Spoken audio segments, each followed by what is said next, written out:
बिस्मिल्लाहिर्रहमानिर्रहीम अस्सलाम वालेकुम नाज़रीन, आप यूट्यूब और फेसबुक चैनल देख रहे हैं। मैं राना उज़ैर हूँ। नाज़रीन, अगर हुकूमत वालों के लिए सब अच्छा है तो ये कहना गलत है। All is not well. और इस वक्त जनाब जो खबर आ गई है कि सूरत हाल कशीदा नहीं बल्कि सूरत हाल इंतहाई कशीदा हो चुकी है। सबसे पहली खबर पर आज हमने बात करनी है कि अडयाला जेल में इस वक्त क्या चल रहा है। रात गए एक नया तूफान खड़ा हुआ है और मरियम नवाज की नारोवाल जलसे में तकरीर ने इस वक्त सब कुछ वाज़ेह कर दिया है कि अंदर खाते गेम कुछ और है। मरियम नवाज ने क्या तकरीर की, उनकी तकरीर के मुहर्रकात मैंने आपके सामने रखने हैं और फैसला आपने करना है। पोस्टमार्टम हम कर देंगे, फैसला पाकिस्तान की आवाम कर देगी। और फिर दूसरी जानिब आज जनाब शहबाज शरीफ, एक जानिब तो मरियम नवाज जलसे कर रही हैं और यह बड़ी वजह है कि हुकूमत में रहकर जलसा करना, यह क्या किस जानिब सूरत हाल जा रही है कि क्या इलेक्शंस होने जा रहे हैं। और दूसरी जानिब वज़ीर आज़म शहबाज शरीफ जो है वो आज इस्लामाबाद में किस ताकतवर शख्सियत से मिले हैं और इस मुलाकात के बाद पॉलिटिकल डायनामिक्स मुकम्मल तौर पर तब्दील कैसे हो सकती हैं और ये मुलाकात इमरान खान को लेकर क्यों अहम बताई जा रही है, वो बड़ी इंपॉर्टेंट डिटेल्स हैं। इमरान रियाज खान जो पाकिस्तान से चले जा चुके हैं, पाकिस्तान छोड़ गए हैं, अब वो लंदन में मुकीम है और वहां पर क्या वो उन्होंने पॉलिटिकल तौर पर एक अजाइलम ले लिया है, क्या वो हमेशा से पाकिस्तान को खैर बात किया गए हैं। उस हवाले से एक ट्विटर पर कुछ खबर चल गई है और एक अहम तरीन दावा सामने आया है कि वो लंदन में इस वक्त क्या कर रहे हैं। वो बड़ी इंपॉर्टेंट डिटेल्स हैं उनके हवाले से जो मैंने आपके सामने रखनी है। लेकिन आगे बढ़ने से पहले आप सबसे दरख्वास्त के चैनल को जरूर सब्सक्राइब कर लें, बेल आइकन को दबा दें। आने वाली तमाम तरह अपडेट्स आपकी खिदमत में बर वक्त पेश होती रहें। नाज़रीन, सबसे पहले तो इमरान रियाज खान की ही खबर आपके सामने रख देता हूं कि एंकर इमरान रियाज जिस तरह से पाकिस्तान छोड़कर गए, जिस मुश्किल हालात में वो निकले, जिस हालात से वो गुजरे, जिस मुश्किल वक्त उन्होंने जो देखा वो आज तक किसी सहाफी ने नहीं देखा, इसमें कोई दो राय नहीं है। आप उनसे इख्तलाफ कर सकते हैं, आप उनके साथ नजरियाती तौर पर इख्तलाफ करें, वेल एंड गुड है। लेकिन अगर आप ये कहें कि इमरान रियाज से मुश्किल वक्त नहीं गुजारा तो ये कहना इंतहाई गलत है और काबिल मुजम्मत अमल होगा कि आप जुल्म के खिलाफ खड़े हैं। तो जनाब अब मामला यह है कि एंकर इमरान रियाज खान के हवाले से एक ट्विटर अकाउंट है पीटीआई इनसाइडर के नाम से। अब ये अकाउंट किसने बनाया वो आपको बता देता हूं, लेकिन उनकी जानिब से ये ट्वीट किया गया कि ब्रेकिंग, इमरान रियाज खान ने लंदन में अजाइलम यानी सियासी पनाह लेने की तैयारियां जो हैं वो शुरू कर दी हैं और इस हवाले से मोना सलाही ने माली मदद फराहम की, जबकि वकील मियां अली इशफाक अब लंदन पहुंच के उनकी इमरान खान से मुलाकात भी हुई, वो वहां पर कानूनी रास्ते हमवार कर रहे हैं। ये वही इमरान रियाज है जो वतन पर कुर्बान होने की कस्में खाता था, जो मुहिब्बे वतन बनने का ड्रामा करता था और आज लंदन में पनाह मांग रहे। मोना सलाही जो खुद मुकदमा से भगा हुआ है, इमरान रियाज खान के क़यामत आन का बंदोबस्त कर रहा है और मियां अली इशफाक जो हमेशा रियासत मुखालिफ अनासिर के दिफा में सरगर्म रहते हैं, अब इमरान रियाज के लिए बरतानी निजाम ने पनाह ढूंढ रहे हैं। लेकिन बात यह है कि मियां अली इशफाक साहब तो साबिक DGI जनरल फैज हमीद साहब के भी वकील हैं, तो आप ऐसे नहीं कह सकते कि वो रियासत मुखालिफ नासिर का दिफा करते हैं। वो वकील है, उनका काम वकालत करने, जो केस उनके पास आएगा वो उसकी वकालत कर लेंगे, आप उनके बारे में ये कुछ नहीं कह सकते। अब पाकिस्तान में रियासत पर इल्जामात, सोशल मीडिया पर फौज के खिलाफ प्रोपेगेंडा और अब लंदन में जाकर मगरबी आकाओं के कदमों में बैठने की तैयारी है। क्या ये वही बहादुर सहाफी है जो पाकिस्तान में रहकर सच बोलने की बातें करता था? इमरान रियाज के पास खुद इतने वसाइल थे कि वो लंदन में ऐश करें, या फिर ये एक बड़े मंसूबे का हिस्सा है जहां मखसूस सियासी माफिया अपने एजेंट्स को बैरून मुल्क सेटल कर रहे हैं? ये सब वही खेल है जो पाकिस्तान दुश्मन ताकतें खेल रही हैं और मुल्क में इंतशार और पाकिस्तान के खिलाफ बयानियां तैयार करना है। मगर सवाल यह है कि पाकिस्तानी कौम अब जाग चुकी है, ये खेल ज्यादा देर तक नहीं चलेगा। अब जानिए कि इनकी ट्वीट के मुताबिक इमरान रियाज जो है वो एक तो यूके में पॉलिटिकल अजाइलम ले रहे हैं। अब उसमें क्या गलत बात है कि अगर इमरान रियाज ने पॉलिटिकल अजाइलम लेना है या ले लिया है, अब जाहिर है अपनी जान बचाना तो फर्ज है, तो इमरान रियाज साहब के ऊपर आप तनकीद जरूर कर सकते हैं, आप कोई उसके नजरिए से के ऊपर इख्तलाफ कर सकता होगा। अगर मुझे उनका नजरिया पसंद है तो मैं खुल्लम खुला उसका प्रचार करूंगा। लेकिन बात यह है कि इमरान रियाज साहब खुद इसका जवाब बेहतर तौर पर दे सकेंगे। मैं उनका दिफा इस तरह से नहीं कर सकता कि मेरे पास तो कोई ऐसी इंफॉर्मेशन मौजूद नहीं है इमरान रियाज के हवाले से कि वो पॉलिटिकल अजाइलम ले रहे हैं या नहीं ले रहे, लेकिन खबर चल गई है सोशल मीडिया पर। लेकिन ये पीटीआई इनसाइडर अकाउंट क्या है? अब जनाब आप इनके अगर डिस्क्रिप्शन पढ़ें तो वो लिखते हैं कि मैं पाकिस्तान तहरीक इंसाफ का वो फाउंडर मेंबर हूं जिसने 2022 में पाकिस्तान तहरीक इंसाफ को छोड़ा। जब मैंने इनकी हकीकत देखी तो मैंने देखा कि अब मुझे पाकिस्तान तहरीक इंसाफ को छोड़ना है। I was an MNA in 2013 but now I live in UK। वो कहते हैं कि मैं 2013 में पाकिस्तान तहरीक इंसाफ के टिकट पर एक MNA था, लेकिन अब मैं UK में रह रहा हूं। अब देखते हैं किसका अकाउंट है, कौन चला रहा है। लेकिन इमरान रियाज के हवाले से जनाब एक ये खबर है। अब दूसरी जानिब अब आगे बढ़ते हैं जनाब, इस वक्त इस्लामाबाद के अंदर कुछ अहम तरीन मुलाकातें हो रही हैं। देखें इस वक्त सऊदी अरब जो है वो सेंटर ऑफ ग्रेविटी बना हुआ है, वहां पर रूसी वज़ीर खारजा पहुंचे हुए हैं और फिर अमेरिकी वज़ीर खारजा यूएस सेक्रेटरी स्टेट वो भी इस वक्त सऊदी अरब के दौरे पर है।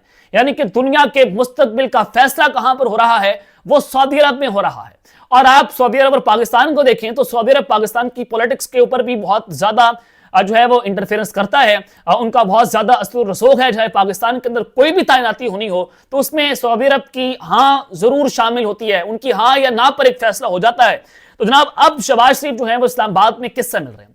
जनाब आज शहबाज शरीफ की जो मुलाकात हुई है वो कायम मुकाम अमरीकी सफीर के साथ हुई है। इससे पहले मोहसिन नकवी साहब भी कायम मुकाम अमरीकी सफीर से मिले हैं। अब डायरेक्टली शहबाज शरीफ की ये मुलाकात होना ये किस जानिब इशारा कर रहा है? जरा बताते हैं कि कुछ आने वाले दिनों के अंदर हो सकता है कि जनाब डोनाल्ड ट्रंप की जानिब से कोई ऐसा खत आ जाए।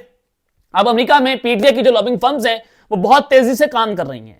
डॉक्टर आरिफ अलवी वहां पर चले गए हैं, वो जनाब वहां पर जाकर मुलाकातें कर रहे हैं। उसके अलावा जॉय विल्सन ने कहा कि मैंने यूएस के जो सेक्रेटरी स्टेट हैं, जो अमेरिकी वज़ीर खारजा हैं, उनको भी इस हवाले से ब्रीफिंग दी है।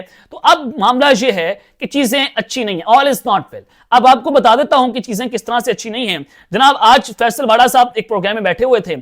अब फैसल वाड़ा जो है आप सब जानते हैं कि जितनी खबरें वो टीवी पर बैठकर दी, काजी फादिसा के हवाले से हो, 26 तरमीम के हवाले से हो, इलेक्शंस के हवाले से हो, वो सारी खबरें इनकी दुरुस्त ठहरी।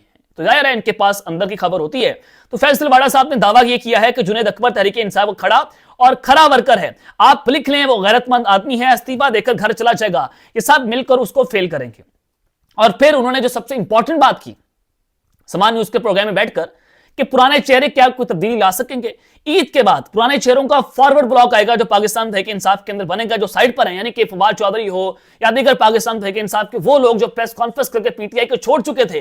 फैसल वाड़ा उनके बारे में ये दावा कर रहे हैं कि ईद के बाद वो फॉरवर्ड ब्लॉक जो है वो सामने आएगा और जो ये वकला का हाईजैक ग्रुप है जिसने पार्टी हाईजैक कर ली है, वो उनके खिलाफ आवाज उठाएगा।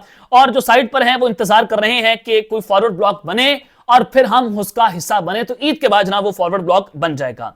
उन्होंने कहा कि हुकूमत अकड़ी हुई है, तहरीक इंसाफ लेटी हुई है, एक फॉरवर्ड ब्लॉक आ रहा है, ना एहतजाज होगा, ना मरना होगा, ना धरना होगा, सब अच्छे बच्चे बनकर चलेंगे, इनके बाप में दम है तो आ जाएं। यानी कि वो ये बता रहे हैं कि अगर आप में दम है तो आ जाएं, हम आपका बंदोबस्त करेंगे और अब की बार जो है मुकम्मल तौर पर तबीयत साफ होगी। जो एहतजाज करेगा उनके साथ वही कुछ होगा जो पहले हुआ है, जो माजी के अंदर या माजी करीब के अंदर हुआ है। अब किसी के साथ जो है वो किसी भी किस्म की कोई रायत जो है वो बरती नहीं जाएगी। ये पाकिस्तान तहरीक इंसाफ वालों को वो जनाब ये बता रहे हैं कि आइंदा आने वाले दिनों के अंदर आपके साथ ये होने जा रहा है। एक फॉरवर्ड ब्लॉक की तैयारियां हो रही हैं कि ये खड़ा किया जाएगा, इनको इंस्टॉल किया जाएगा इस फॉरवर्ड ब्लॉक को कि पाकिस्तान तहरीक इंसाफ का शराजा बिखरा रहे और यूं पार्टी जो है वो मजबूत ना हो सके और पार्टी को जो है उसके ऊपर कब्जा करना आसान हो जाए। अब दूसरा वो ये कह रहे हैं कि आप इस बार एहतजाज करने आएंगे, आप पे दम है तो आ जाएं, देख लेंगे आपको भी कितने 20 का 100 होता है। तो ये भी एक धमकी जो है वो फैसल वाड़ा की जानिब से जनाब इस वक्त दे दी गई है या उनके बिहाफ पर दे दी गई है, तो कहना जनाब गलत नहीं होगा। अब एक चीज तो हो गई है। अब आ जाए कि अडियाला जेल के अंदर इस वक्त क्या चल रहा है। देखें अडियाला जेल से 3 खतूत जो है वो सामने आए। चौथे खत की तैयारी हो रही थी और वो चौथा खत जो है वो अब की बार यूएन के सेक्रेटरी जनरल को लिखना था इमरान खान ने, और इमरान खान ने अपनी पार्टी को हिदायत जारी कर दी थी कि वो खत जो है उनको लिख दें यूएन सेक्रेटरी जनरल को। और वो 5-6 नुकात जो उन्होंने अपने पहले खतूत में लिखे थे वही नुकात जो हैं वो यूएन को लिखे जाएंगे। उनको बताया जाएगा कि पाकिस्तान में ये और ये हो रहा है। अब आईएमएफ को भी पाकिस्तान तहरीक इंसाफ ने एक डोजियर दिया जो चीफ जस्टिस को दिया गया था, और उसके अलावा आईएमएफ को लेटर भी लिखा गया जब पाकिस्तान का वो दौरे पर थे। तो अब मामला ये है कि इमरान खान चौथा खत लिखने जा रहे थे, समात 10 दिनों करीब मिलती भी हो गई है। अब वहां पर सिक्योरिटी रेड अलर्ट है, कोई मुलाकात नहीं कर सकता। लेकिन आज इमरान खान की बहनों से इमरान खान की जो है वो मुलाकात हुई है। अब मरियम नवाज साहिबा ने आज एक बड़ी अहम तकरीर की और उन्होंने खतूत के ऊपर इमरान खान को आज जो जवाब दिया है, उन्होंने कहा कि अडियाला से खत पर खत आ रहे हैं और मिन्नतें हो रही हैं कि अल्लाह का वास्ता है मुझे बचा लो। अडियाला जेल के अलावा हर जगह से अच्छी खबरें आ रही हैं। ये जनाब मरियम नवाज कह रही हैं कि मिन्नतें खान कर रहा है और वो कह रहा है कि खुदा का वास्ता है मुझे बचा लो। लेकिन बात यह है कि मिन्नतें तो आपने भी की थी, मैंने bill for the sake of time ये तस्लीम कर लिया कि मिन्नतें की जा रही हैं और हो भी सकता है इसमें हम तो कोई बात नहीं कर रहे। लेकिन मैं आपकी बात कर रहा हूं कि अगर मिन्नतें कर भी रहा है इमरान खान तो मरियम नवाज साहिबा भी ये काम कर चुकी हैं। मरियम नवाज साहिबा का कोई मासी जो है वो कोई नेल्सन मंडेला वाला नहीं है और ना कोई वो, उन्होंने जिस तरह से आप सबको बताया कि फॉर्म 47 की एक वज़ीर आला है तो ये कहना काफी है। उसके अलावा तो फिर पाकिस्तान का बच्चा बच्चा जानता है कि इस वक्त पाकिस्तान में हो क्या रहा है। तो उन्होंने कहा कि मैंने 5 साल इंतजार नहीं किया, जब इलेक्शन होने वाले हों तो अवाम में वापस जाके कहूं कि मुझसे तो कुछ नहीं हुआ, पिछले वाले कर गए हैं जो कर गए। मैंने ऐसा नहीं किया, मैं अपनी 1 साल की कारकर्दगी लेकर आपके दरमियान आई हूं। नून लीग ने हमेशा अवाम की खिदमत की है। अब नारोवाल में जनाब ये जलसे खिताब कर रही हैं और मुल्क की तरक्की की बुनियाद रखी है। सबसे बड़ी तरक्की तो आपने उस वक्त पाकिस्तान को तनाज़ुल की जानिब धकेल दिया था कि जब आप जो हैं वो किसी और के वोटों के ऊपर वज़ीर आला बन गए। सबसे बड़ा डाका तो पाकिस्तान के ऊपर ये, जिस नवाज शरीफ को गिराने की कोशिश की, आज मुल्क में उसी की हुकूमत है। ये साबित करता है कि अवाम का साथ कभी नहीं छूटता। यानी कि क्या अवाम आपको लेकर आई है? इतनी सफेद झूठ आज बोले गए हैं। आप देखें, आप पॉलिटिकल अपना स्टांस लें, बेहतर है। आप सियासी तौर पर तकरीर करें, ठीक है, आपका अपना राइट है पाकिस्तान में सियासत करने का, आइन और कानून आपको इस चीज की इजाजत देता है। लेकिन सवाल यह है कि आप इतना सफेद झूठ बोलेंगे कि अवाम आपके पीछे खड़ी है।